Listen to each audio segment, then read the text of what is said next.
Okay, in this video we're going to discuss the Pythagorean Theorem. This comes from the Jurgensen Geometry book, their section 8.2. This is our unit 9 in the revealed geometry, like our section 9.2. So mainly what they're doing here is, okay, we've got a squared plus b squared is equal to c squared, or c squared is equal to a squared plus b squared. So, and then the other version of this, of course, is if you need to find just one of the sides, c squared minus either a squared or minus b squared is going to be equal to the other one squared, either b squared or a squared, depending on which one you're doing. So, hypotenuse minus one of the sides squared, take the square root of that, you got the missing side. Or if you have the two sides, square them, add them together, take the square root, and you got the hypotenuse. So look at example 1, A and B there, and say we got 5 squared and 12 squared. Together that's 169 squared. 169 is 13, so x is 13. Here we have the hypotenuse given to us, so when we square 2 root 5, we get 20, and one of the sides is 4, so 20 take away 16 gives us 4. Square root of 4 is 2. So we'll work the evens and go through and explain those. And you'll be responsible for knowing all of these. So let's look. Here we've got the hypotenuse. So 15 squared is equal to 9 squared plus x squared. Or x squared is going to be 15 squared, take away 9 squared. This is 225, take away 81. That gives us 144. And the square root of 144 is going to be 12. So x is 12. Let's look at number 4. The hypotenuse. Now the hypotenuse again is always the longest side of the triangle, opposite the right angle. In any triangle though, the c goes with the longest side. So here we have c squared, which is 6 squared, is equal to 3 squared plus x squared. Solving for x, we got x squared is equal to 6 squared minus 3 squared, which is 36, take away 9, which is 27. So x squared is equal to 27. X is going to be the square root of 27. 27 in simplest radical form, 27 is 9 times 3. So we have 3 root 3 for the simplest radical form, which is square root of 27. It's a decimal approximately a little bit bigger than 5. Since 5 squared is 25, 6 squared is 36. 27 is much closer to 25 than it is to 36, so we're maybe looking at about 5.1, something like that, as a decimal. Let's look at number 6.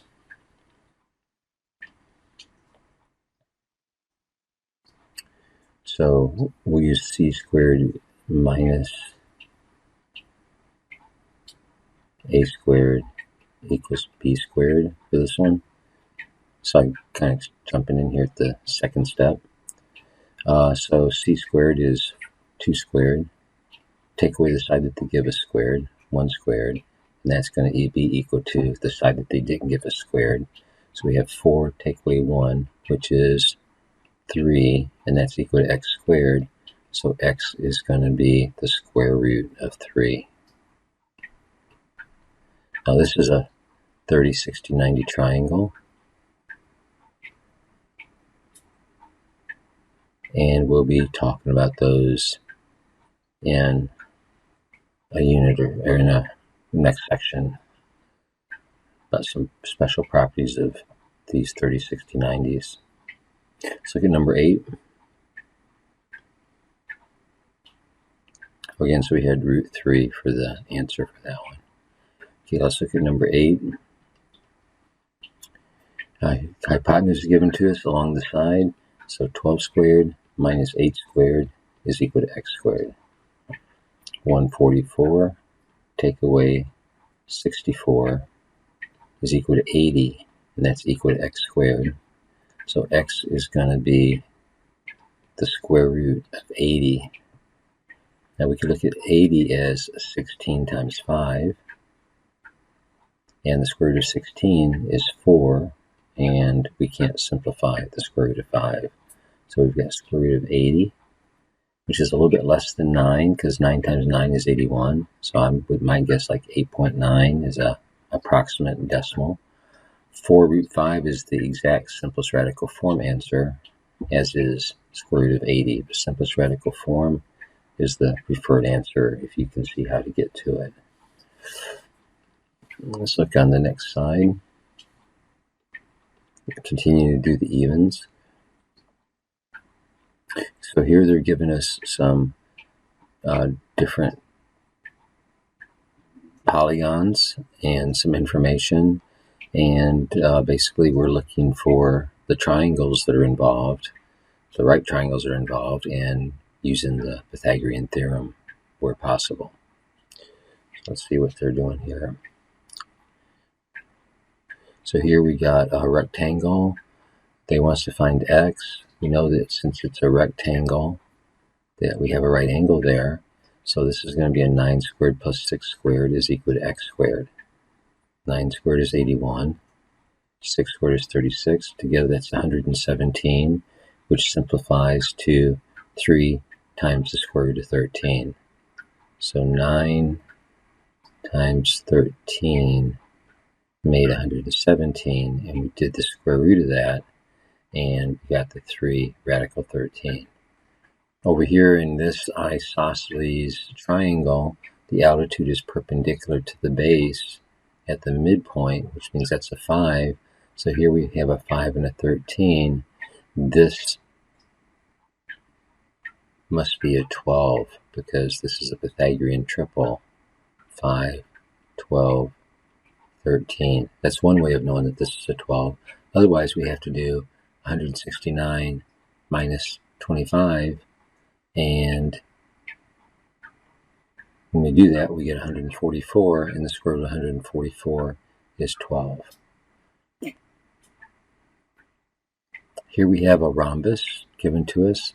Properties of a rhombus are that the diagonals are perpendicular bisectors of each other. It tells us that AC is 12, so this length here is 12, and that BD is 16.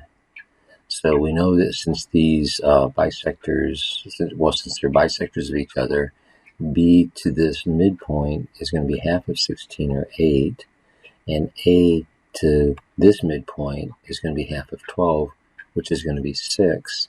So we have a 6 and an 8, and the side length we don't know, but what we can do is, that's actually the hypotenuse. We have 6 squared plus 8 squared. That gives us 64 and 36, which is 100. Square root of 100 is 10. Okay, let's look at number 10 here.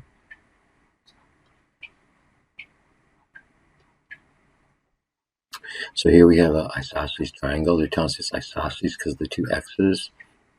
That means that this altitude is the perpendicular bisector to the base, which means that each one of these segments is 8. And we have a 15 leg and an 8 leg, and we need to find out what the hypotenuse is. So we're just going to deal with this triangle right here, and we've got 15 squared plus 8 squared is equal to x squared.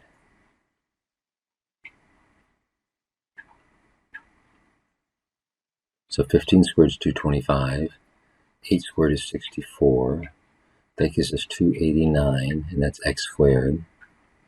And x is going to be the square root of 289, which I think is 17.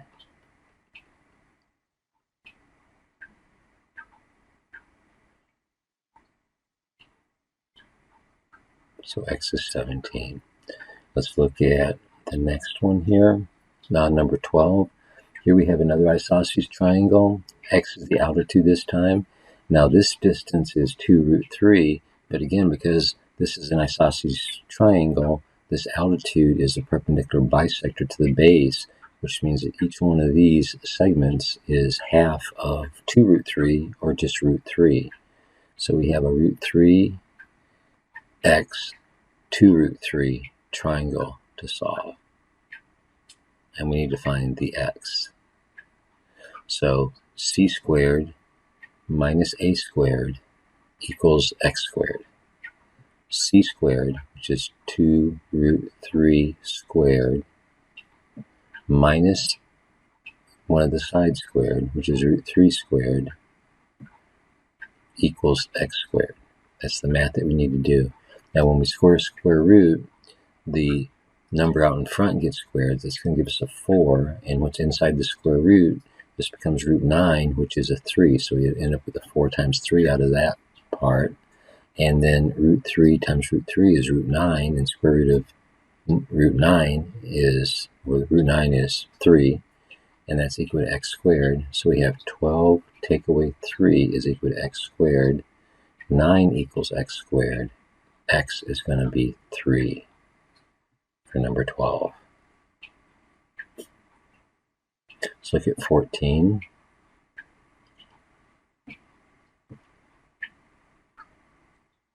So they want us to find out ultimately what x is, but first off, you need to find out what this part of the triangle is, because this is kind of needed to find those. And they give us enough information to do that, with this being a 9 and a 12.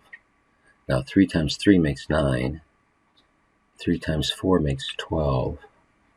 So 3 times 5 is going to be 15, which is going to be this one by using a 3, 4, 5 Pythagorean triple pattern.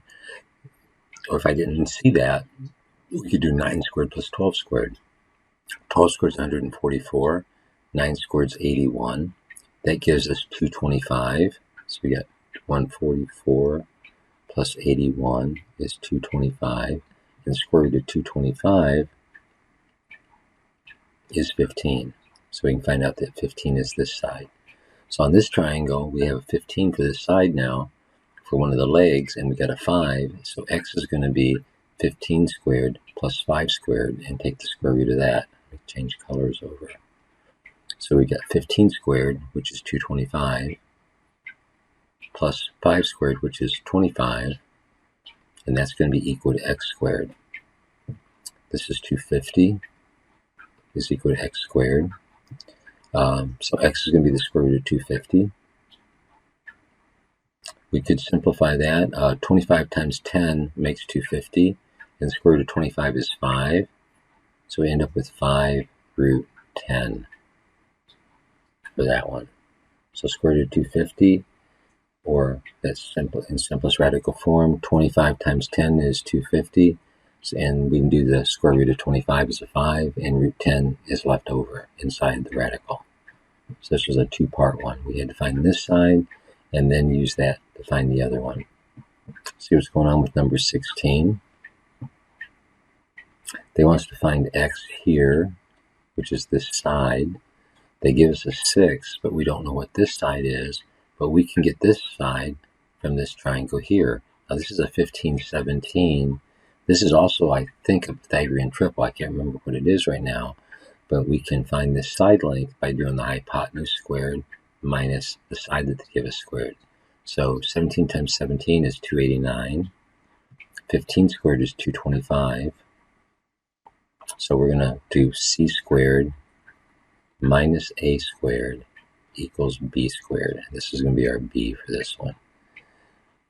So this gives us 64 is equal to b squared. B is going to be 8. So this is going to be 8. Now we have an 8 with a 6. So we got 6 squared plus 8 squared. And that 36 and 64 gives us 100. Square root of 100 is 10. So x is going to be 10. So I didn't show all the steps on that. I just kind of talked through it. Let's look at number 18. The diagonals of a rhombus have lengths 18 and 24. Find the perimeter of the rhombus. So this is like one of the other ones that we just did, but let's look and see. So we want to draw a rhombus. It's telling us that one of the diagonals is 24. The other diagonal is 18. So we know that these are going to be cut in half. So what we really need to do is deal with one of these triangles, like this triangle right here. So if I kind of sketch this out here, we know that the diagonals of a rhombus are perpendicular. That gives us a right triangle. This is going to be half of 18, or 9. This is going to be half of 24, or 12. And this side we don't know. But if we think through now, we've got 4 congruent sides. Once we find this side, whatever 4 times that side is going to be the perimeter of the rhombus. So this is a 12 squared plus 9 squared. Take the square root equals x. 144 plus 81 is 225. The square root of 225 is 15. So each one of these sides is 15. We have 4 sides of 15. The perimeter is going to be 60. And it doesn't give us any units.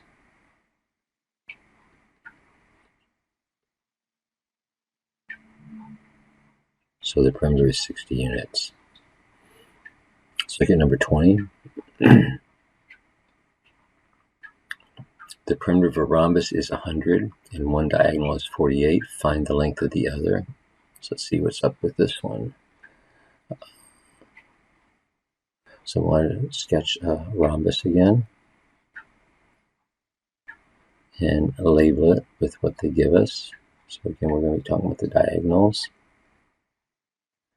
And this tells us the perimeter is 100. Now, if the perimeter is 100, since a rhombus has 4 congruent sides, each one of these sides is going to be 25. Now, one diagonal is 48. Let's call this the 48 diagonal. That means that this midpoint of 48 is going to give us a 24. So we got a 24 for that piece. And we have that piece there that we need to find in this triangle. And then the question wants us to find the length of this total diagonal here. Once we find out what x is for this triangle, we double it, and that's going to be the length of that diagonal. So we have 25 squared minus 24 squared equals x squared. 25 squared is 625. 24 squared, I think, is 576. And that's going to give us 49 for the difference. So x squared is going to be 49. X is going to be the square root of 49, which is 7. So x is 7. Now, if x is 7, the length of the diagonal, since this 7 is to the midpoint from one of the vertices, double 7, or 14. 2 times 7 equals 14, and that's the other diagonal length.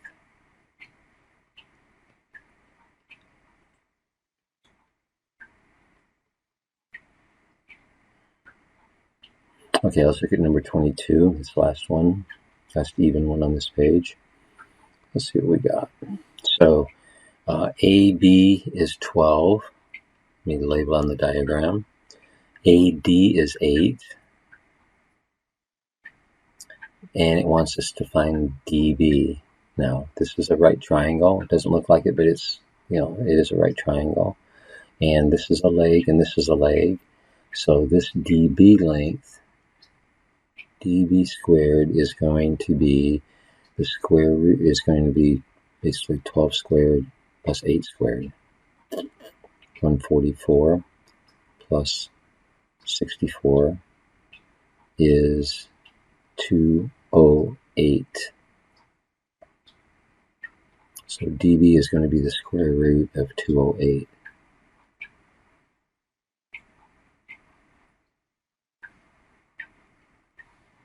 So dB is the square root of 208. Now, let's see what else they tell us.